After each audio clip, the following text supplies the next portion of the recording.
నారాయణపేట నియోజకవర్గంలోని BRS party జిల్లా కార్యాలయంలో నియోజకవర్గ యాదవ సోదరుల ఆత్మీయ సమ్మేళన కార్యక్రమం నిర్వహించడం జరిగింది.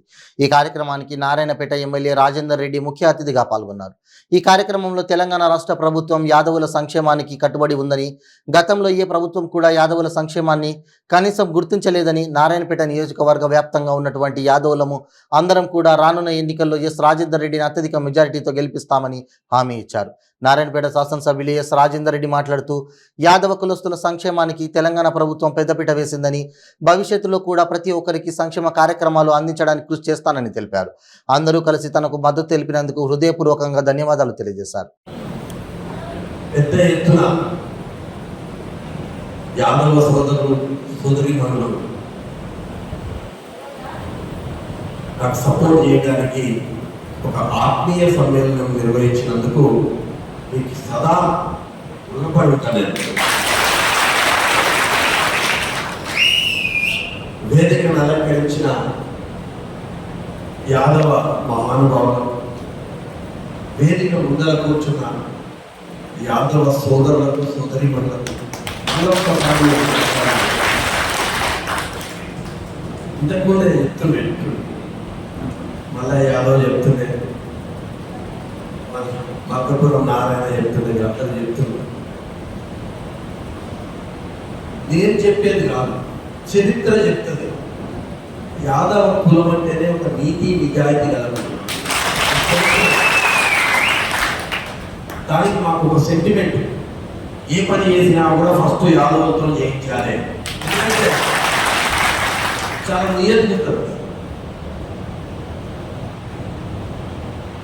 అడవులు, చెట్లు, పువ్వులు తిరిగి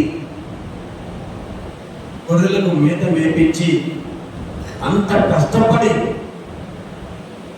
జీవనం సాగించి ఎక్కడ కూడా ఏ తప్పు చేయకుండా, ఎవరిని మనసు నొప్పించకుండా నీతి నిజాయితీతో బతికేదే యాదవులు. ఇది సత్యం, ఇది సత్యం. ఎప్పటికి కూడా యాదవ కులస్తులు ధర్మానికి దగ్గరలో ఉంటారు. దానికి ఉదాహరణే శ్రీకృష్ణ పరమాత్మ. ధర్మం తప్పి నీతి తప్పి ఎప్పుడు చేయలేదు. ఎవరు మంచివాడా చెడ్డోడా కాదు, ధర్మం ఎవరు పాటిస్తే వాడికి మనం సపోర్ట్ చేయాలి అనేది. ఇవాళ ఈ రాజేందర్ రెడ్డి కూడా ధర్మం తప్పలే, నీతి తప్పలే, నిజాయితీ. ఇవాళ వరకు నేను ఎవరితోనో కూడా 50 పైసలు పిల్ల నాకు లంచమి అంటే ధర్మం తప్పలే, నీతి తప్పలే, లాభం చేయాలి. కష్టపడి పైకి వచ్చిన దేవుడు ఆశీర్వదించిండు. నాకు పైసలు చేసుకున్నా లేదన్నా, ఇలా ప్రజలకు సేవ చేయడానికి వచ్చిన ధర్మంగా, నియతిగా, నిజాయితీగా మీరు 2 సార్లు ఆశీర్వదించి అత్యంత మెజారిటీతో నన్ను గెలిపించేది. ఇలా నేను మీ ముందర వల్ల నిలబడ్డా. ఇది అందరికీ తెలిసి నేను ఒకటే కాదు.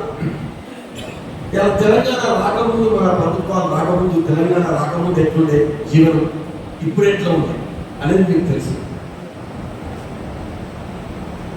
మన యాదవులంతా ఉత్త గొర్రెలు కాసేదే కాదు,